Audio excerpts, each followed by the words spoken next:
Hello, my name is Diane, and May is right around the corner. So today I want to talk about some of the books that are releasing in May that I'm the most excited about.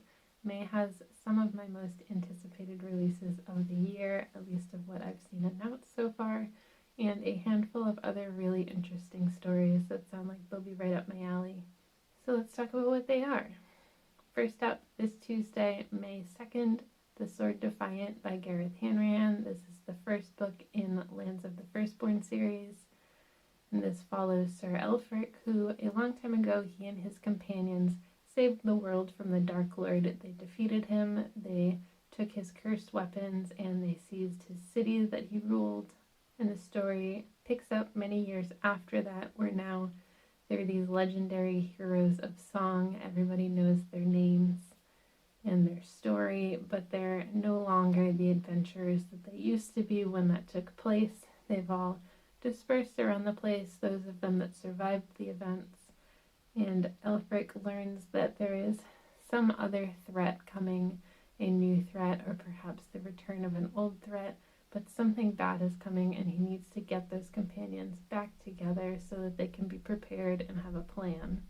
There's also a good chance that not all of them are heroes anymore. Some of them may no longer be the good guys, so Elfric has to get in touch with everyone again, get everyone back together, and figure out what this new threat that's coming is, and figure out how they're going to deal with it. This is probably my most anticipated release of the year. The story sounds like it hits a lot of points that I really like.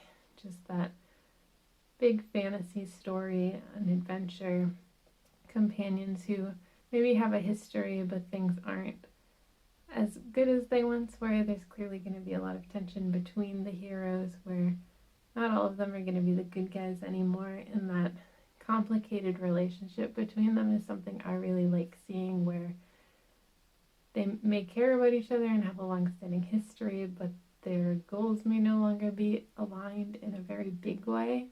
So I'm really excited to see how the story goes, how this series kicks off, and hopefully I'm going to love this one. Also coming out on May 2nd is Dragonfall by L.R. Lamb, and in this world we have humans who a long time ago have defeated dragons and taken their magic and banished them to a dying world. This story takes place centuries after that happened, and at this point humans now worship dragons as gods, but the dragons on the other hand have not forgotten what the humans have done to them. Our main character in this story is a thief called Arcady, and they have stolen some very powerful artifact from the most hated person in this land's history. The artifact has a magic which could potentially be very beneficial to Arcady. The magic, however, is tied to Evren, who is a male dragon who has been destined to save his people. He is the last male dragon, and he has been pulled through the veil of the separation of these worlds. So he disguises himself as a human and learns that the way to save those of his kind is to earn the trust of this thief so that they can bond and he can eventually kill them.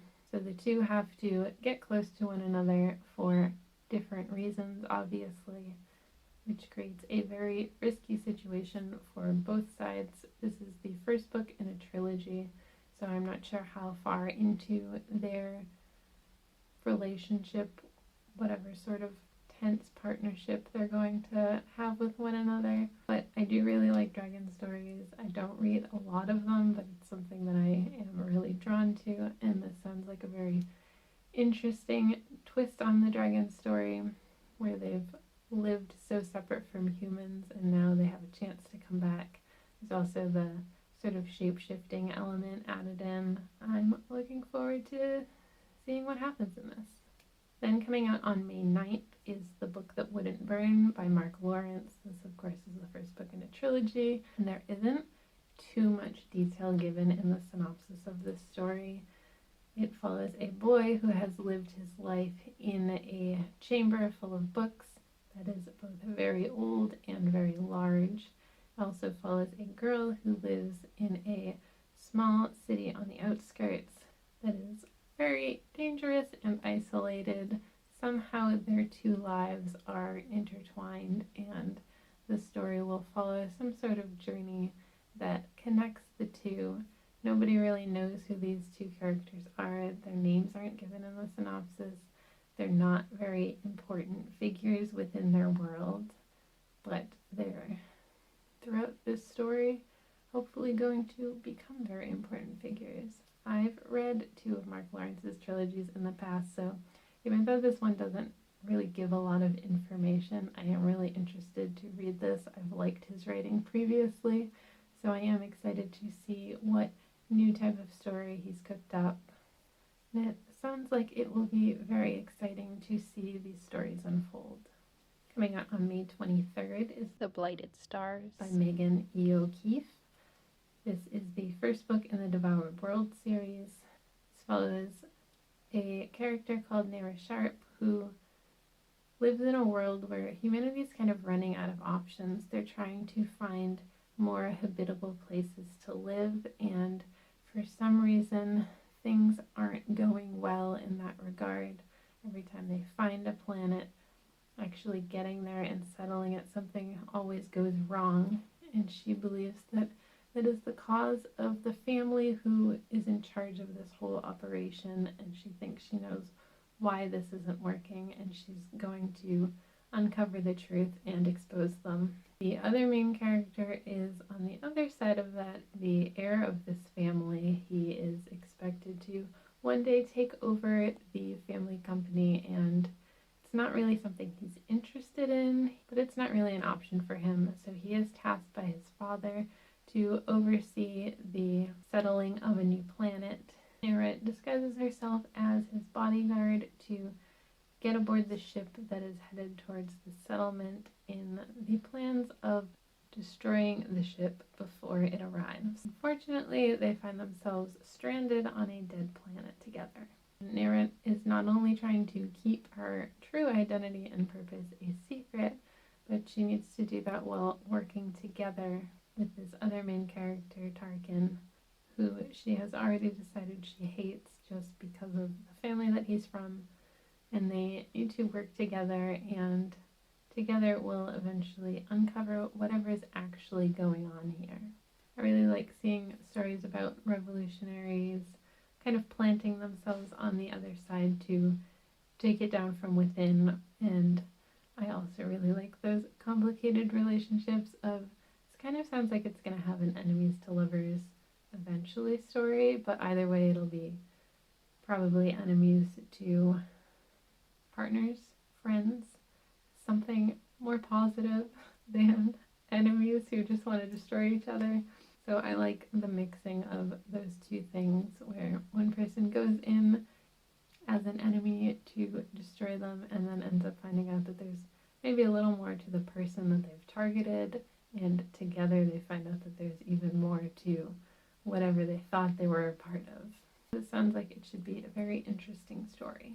Coming out on May 30th is Battery Life by Brendan Gilpatrick and Gregory Lang. The story takes place on the Junkyard, which is a toxic wasteland that humans and machines fight and live. One of our main characters, Diane, finds herself stranded there after her ship crash lands, and she encounters a scavenger called Virgil. Diane finds that she needs this battle suit that Virgil has in order to survive on this place, and Virgil wants Diane's blood, which can help him survive. And that is because Diane is not from this place, so she has not been tainted by the radioactive atmosphere that Virgil has been living in.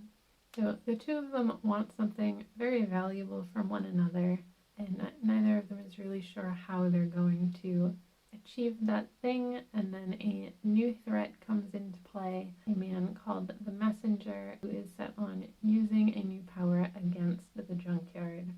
Together, Diane and Virgil have to work together, so at least for the time being, the two have to set aside their differences and be on the same team to stop the Messenger.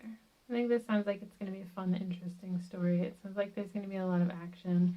It's supposed to be a dark comedy, type of tone in the story, which is something I really enjoy. And this is another trope that I like to see is companions of necessity, where two people maybe don't like each other or are trying to manipulate one another, but they're forced to work together out of some sort of need to survive so that they can reach a point where they can try and get whatever it is they want from each other. Creates a very interesting dynamic between characters where they need to help one another, but they also are just doing it for personal gain, and maybe at the end of it they're gonna be at odds once again. But then it also makes that part of it more difficult for them because they've bonded for so long. And I just think it's really cool to see. This also just sounds like it's going to be an interesting world. I think the expected tone is going to work really well with all of these darker, more dangerous things that are going on. Also coming out on May 30th is Witch King by Martha Wells. And this, our main character Kai has been murdered. His consciousness has been dormant and confined to an elaborate water trap. Kai wakes up after being killed and finds that a lesser mage is trying to control his magic. So Kai awakes to this mage trying to harness his own power. He's not really sure why he was assassinated, and now Kai needs to figure out why he was imprisoned in such a way, what's changed in that time, and why things currently are the way that they are. With the help of his allies and his magic, he needs to find the answers to at least some of his questions.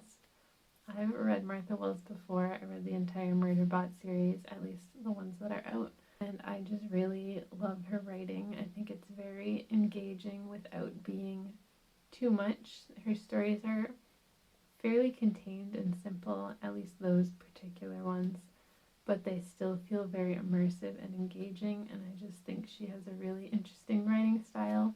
That's, of course, one particular series in sci-fi, so I'm really excited to see how that translates into a newer story in a fantasy setting. The story sounds very interesting, very mysterious, lots of questions and magic, so I'm very excited to get to this one and hopefully answer some of these questions along with Kai.